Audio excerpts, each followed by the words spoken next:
Ok, muito bem. Vamos para treinamento funcional e treinamento específico. Eu sei que você está aqui buscando aprender a trabalhar com um nicho específico, né, com objetivos e metodologias específicas do esporte. E definitivamente você vai ter esse conteúdo que você procura aqui. Eu vou te proporcionar essa especialização que você busca.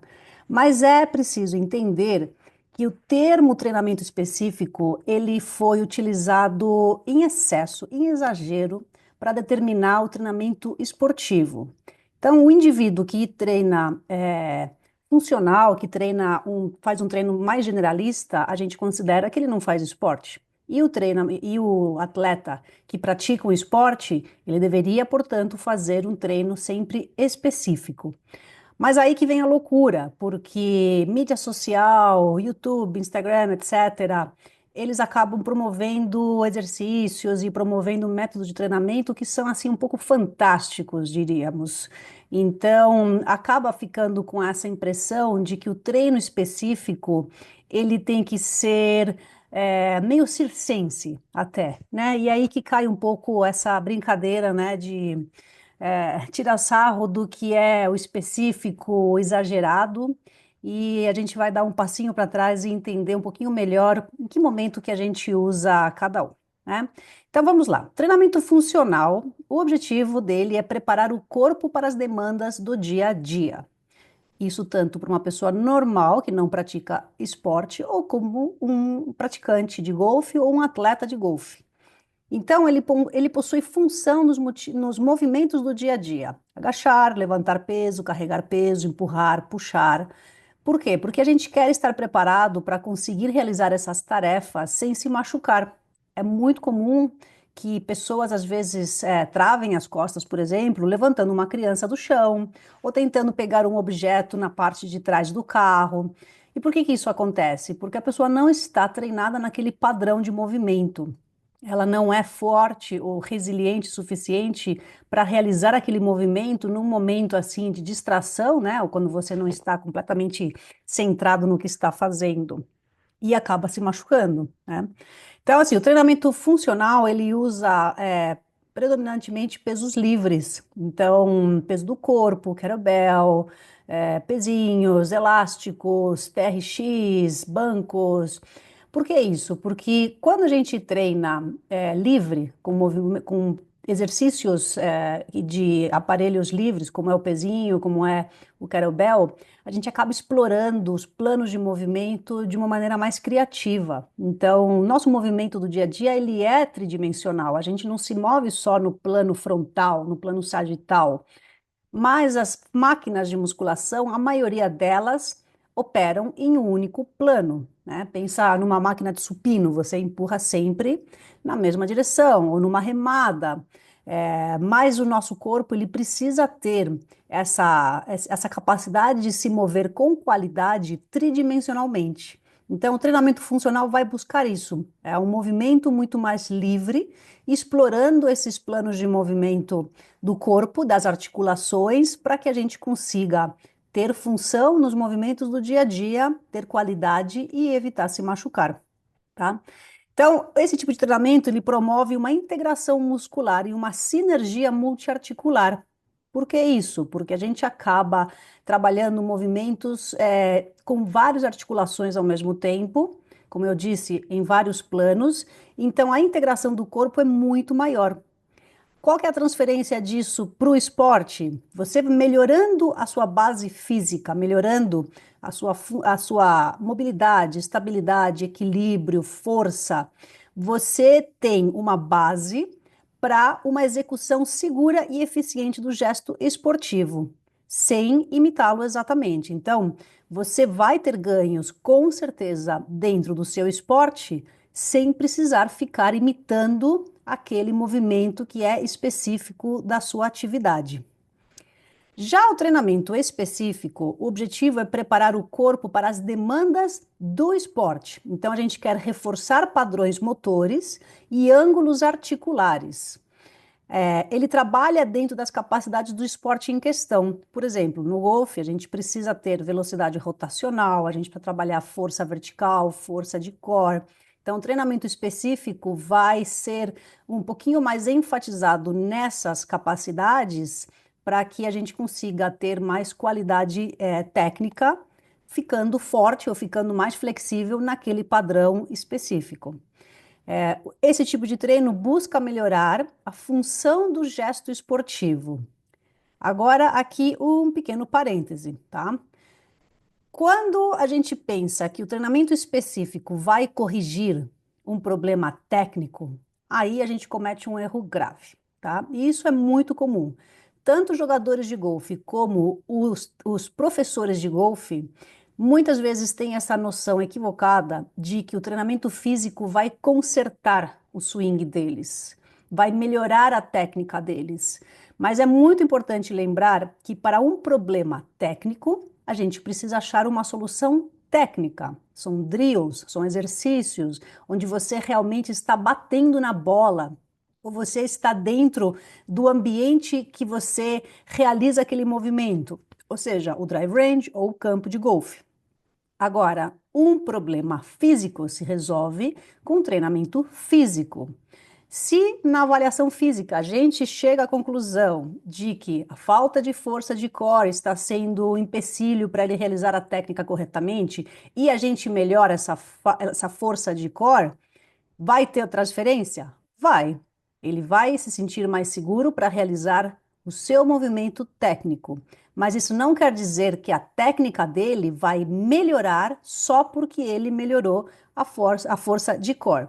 Então, o que a gente tem que pensar também é que, assim, existe um grande risco da gente cair no problema do overuse, do excesso de uso.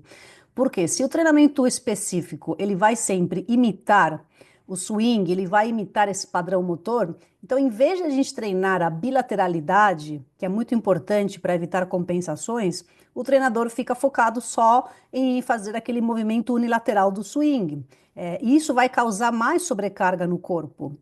Então, em vez de treinar, por exemplo, também a estabilidade postural e o controle dessas forças compressivas que acontecem durante o swing, o treinador ele vai reforçar o padrão de compressão intradiscal, repetindo mais exercícios similares ao swing.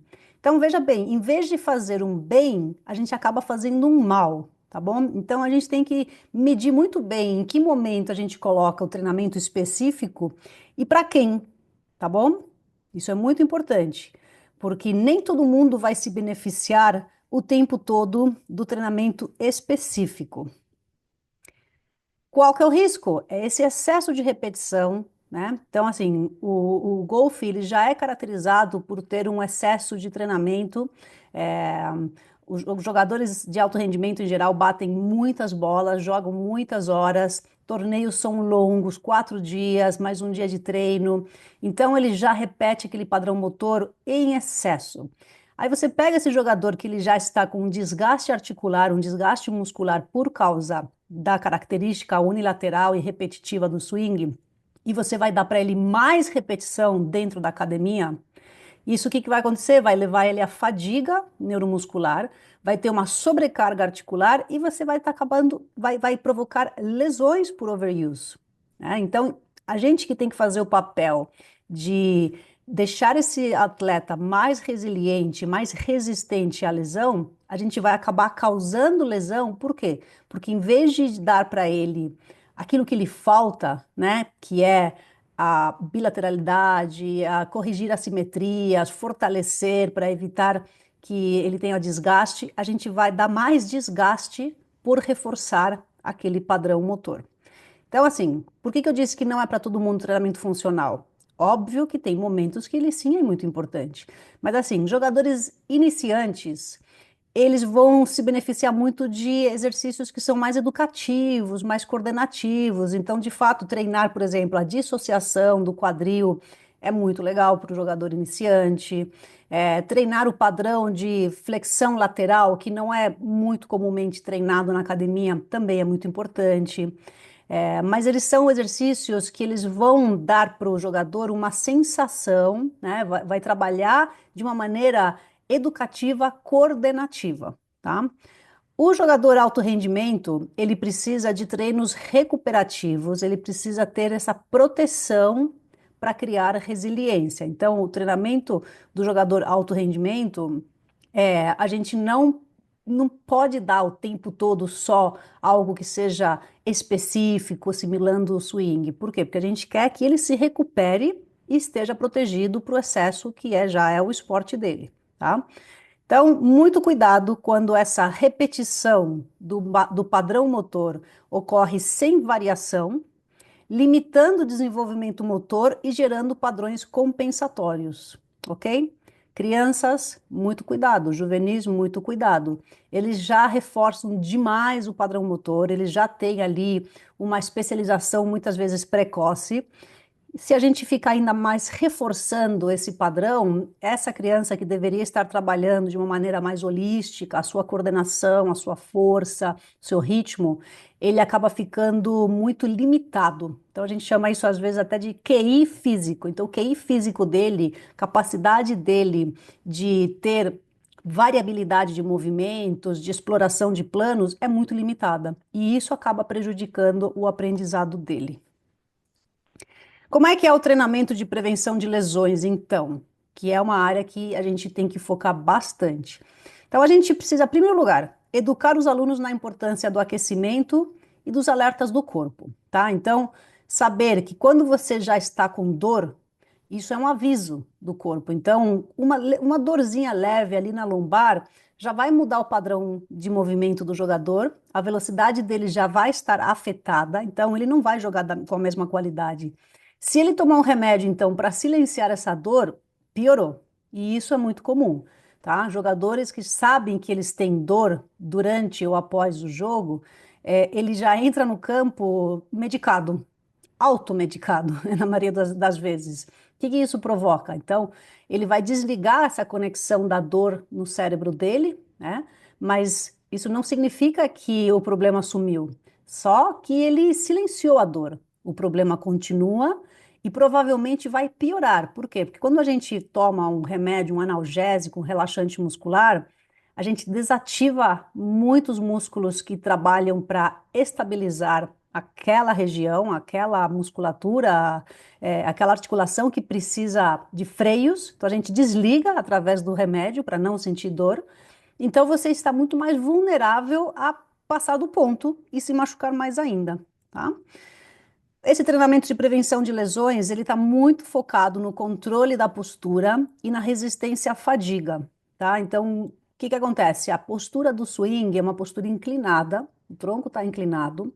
É muito comum que no início do jogo, os jogadores eles estão ali com uma postura muito bonitinha, coluna neutra, escápula encaixada, vai chegando lá pelo buraco 12, 15, já está todo mundo arredondado, está todo mundo já cansado, a coluna já não aguenta mais estabilizar essa postura e ele acaba se machucando porque o padrão de movimento dele vai acontecer com essa flexão de coluna, que é um grande causador de dores e lesões na lombar. Então, a gente tem que trabalhar muito esse controle postural e essa resistência à fadiga, porque o jogo é longo, ok? E ele precisa aguentar 4, 5 horas mantendo uma qualidade postural boa. A gente precisa normalizar padrões de movimento na região acima e abaixo da dor. Então, a gente já falou sobre isso, sobre como muitas vezes o local da dor não é a origem daquela dor, né? Então, exemplo da lombar. Em muitos casos, o problema de dor na lombar não é porque a lombar é fraca ou a lombar não funciona adequadamente, mas o problema às vezes está abaixo, né? O quadril não tem uma rotação interna adequada, ou acima, a torácica não tem uma rotação adequada. E aí a lombar acaba tendo que compensar, e isso causa uma sobrecarga que vai provocar dor e lesão eventualmente. Então, sempre que a gente tem uma dor local, a gente tem que olhar o segmento acima e o segmento abaixo para ver se o padrão de movimento daquelas articulações está bom ou se a gente precisa melhorar.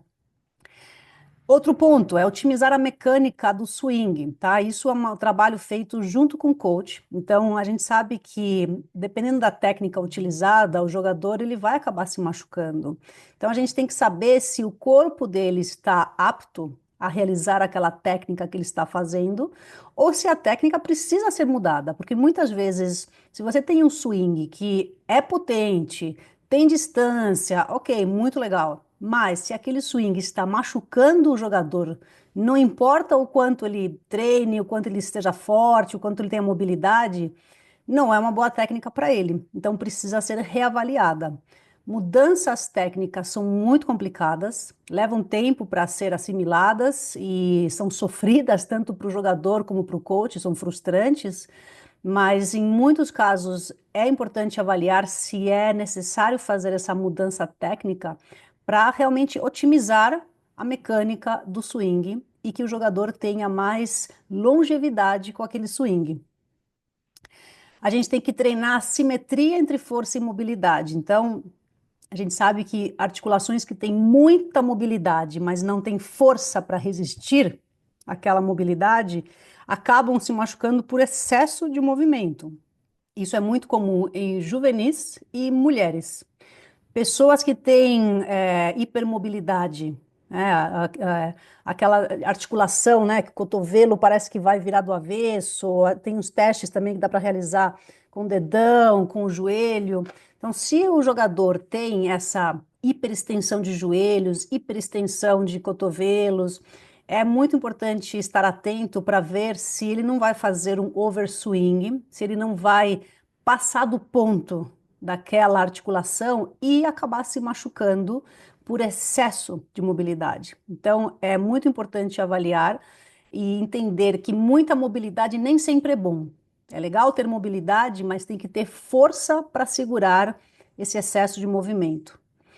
E quando a gente vai fazer o treino, se o jogador não tem mobilidade e não tem estabilidade, o que que a gente vai dar primeiro para ele? Mobilidade. Então, primeiro a gente sempre vai dar para ele esse treino de mobilidade para depois aprender a estabilizar, tá bom? E, obviamente, a gente vai trabalhar dentro da capacidade individual. Isso é muito importante. A gente nunca vai passar, pecar por excesso, tá? Então, treinar em dupla às vezes não é uma boa ideia, porque você não vai dar o mesmo número de repetições, o mesmo número de séries, a mesma carga para duas pessoas que são indivíduos completamente diferentes, tá bom? Então, a gente tem que estar sempre dentro da capacidade individual. Isso daqui é uma pesquisa que foi feita com exercícios que vocês podem ver que são muito simples. Você poderia ver esse tipo de treinamento em vários esportes diferentes, né? Porque a gente tem aqui estabilidade escapular, lombar, força de core, força de paravertebrais. Ou seja, é um tipo de treinamento que ele não parece ser específico do golfe, porque você não está vendo ninguém fazer rotação. A única coisa que dá a ideia de que parece que é específico para o golfe é o jogador que está ali à direita, que está realmente vestido de golfista. Mas fora isso, esse tipo de treinamento que tem uma ideia muito mais funcional do que específica, é o que a gente vem observando que é mais importante e mais que traz mais benefícios para o jogador, que é um treinamento que ele está focado em exercícios de resistência à fadiga, multiarticular, ou seja, a gente utiliza várias articulações ao mesmo tempo, peso livre, peso do corpo, pequenos aparelhos, e principalmente que ele tenha um mínimo risco de lesão. Ou seja, a gente não pode causar mal, cause no harm.